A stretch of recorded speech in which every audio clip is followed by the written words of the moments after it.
The OPC was set up to organize propaganda, economic warfare, preventive direct action, sabotage, demolition, subversion against hostile states, including assistance to underground resistance groups and support of indigenous anti-communist elements in threatened countries of the free world. What happened at the end of World War II when Truman disbanded the OSS? The covert operators were in the wilderness for a little while, and some of them had been leading Wall Street bankers and lawyers. And there's a certain logic there, because prior to the war, the people engaged in international trade and international law were a relatively small number of people, and they were the specialists in international affairs for the United States. So, for example, the man who was later to become chief of covert operations, black operations for the CIA, was a man named Frank Wisner, quite a prominent Wall Street lawyer. The man who later became the director of the CIA was Allen Dulles. His career prior to World War II was basically in international law and cutting deals of one sort or another with trade partners around the world. Some of the trade partners included fascists, some aspects of Nazi Germany or companies associated with Nazi Germany, Italy. Prior to the war in World War II in Poland, there had been a military dictatorship, a very authoritarian country. Allen Dulles was made part of his living by helping to finance deals that kept that government in power. And there's many other examples along the same lines. During the war, they went into covert operations for the U.S. government because they had some expertise in dealing with foreign countries. After the war, they went back to Wall Street for a short time. And then by the late 1940s, they were back in the intelligence complex, in the two examples that I mentioned, in leadership and management type roles. From the beginning, the CIA was steeped in elitism. Its top leadership was made up mostly of Wall Street lawyers, while new recruits were sought through the top Ivy League universities. Gaddis Smith, a history professor at Yale, remarked that Yale has influenced the Central Intelligence Agency more than any other university, giving the CIA the atmosphere of a class reunion. One Yale institution would prove especially significant, a ghoulish fraternity known as Skull and Bones.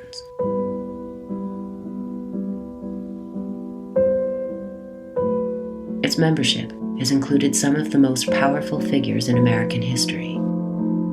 Among them was F. Truby Davison, the CIA's first director of personnel. Skull and Bones gained national notoriety during the 2004 presidential election when it was revealed that the Republican candidate, George W. Bush, as well as the Democratic candidate, Senator John Kerry, were members of the same secret society.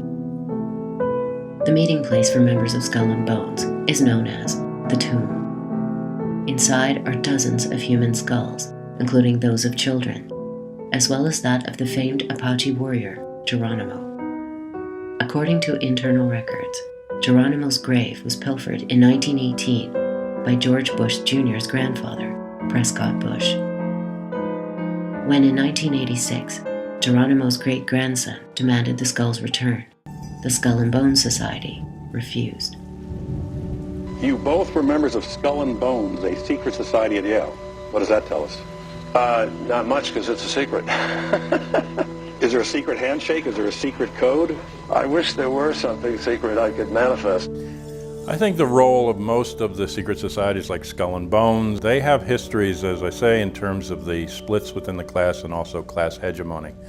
I think when you recruit people and you get them to do something illegal, it's similar to what the mafia does to inculcate somebody. The Skull and Bones picks each year have to go and dig someone up out of a grave and commit a criminal act. They're required in their initiation to admit to criminal acts that they've been part of or sexual acts they've been part of. So I think it's more that the class uses these secret groups in order to get loyalty and to control the coming generations and other participants in the class operations, rather than the other way around, that there's 15 people running the world.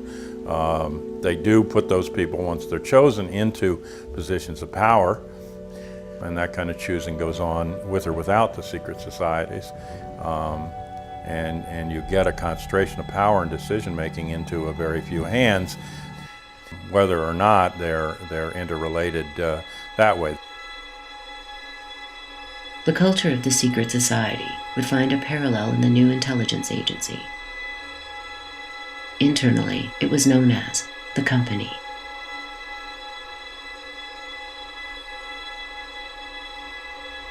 Within just a few years, it would become one of the most powerful institutions in the American government. Just as Eisenhower would later warn of a military-industrial complex that he himself had helped to create, Truman would voice alarm over the evolution of the Central Intelligence Agency. He came to not only regret it, but to speak out about it. In 1963, 30 days to the day after the assassination of John F. Kennedy, Truman actually wrote an op-ed that was published in the Washington Post in which he revealed this, and he said, "I never intended it for it to become what it has become." And this is very interesting because that op-ed appeared in the early edition of the Washington Post, and then it was excised from all the later editions that day. Allen Dulles, perhaps the most important of the CIA directors, flew out to Independence, Missouri to try to get Truman to retract what he had written, and he refused.